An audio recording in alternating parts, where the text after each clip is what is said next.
خداییش اینطوری بود حال روزم، خداییش حقم اگه بسوزم.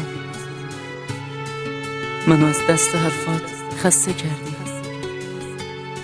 خداییش بد منو وابسته کردی.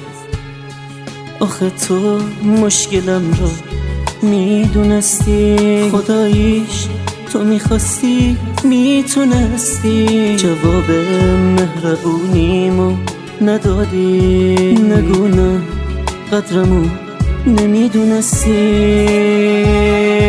منو از دست حرفات خسته کردی، خداییش بد منو وابسته کردی. جوونیمو ازم راحت رو بودی، خداییشون که میگفتی نبودی. انصافا تو رفاقت کم گذاشتی، من عاشق رو اصلا دوست نداشتی. دل تنهام که رسما بود با تو،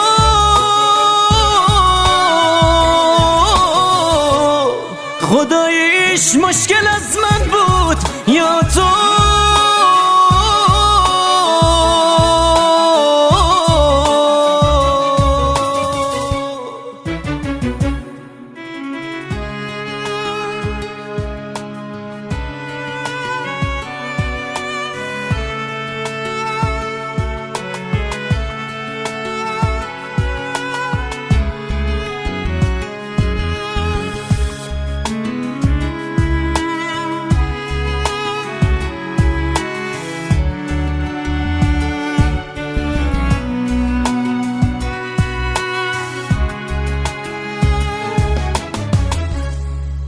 حالا که رفتی و از من جدایی،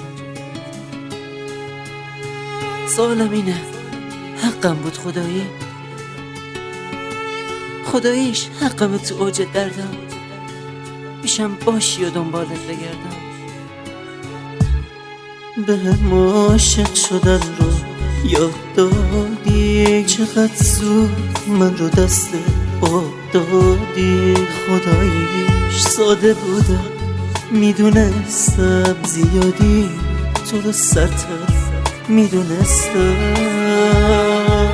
منو از دست حرفات خسته کردی، خداییش بد منو وابسته کردی. جوونی ازم راحت رو بودی، خداییشون که میگفتی نبودی. انصافا تو رفاقت کم گذاشتی، من عاشق رو اصلا دوست نداشتی. دل تنهام که رسما بود با تو،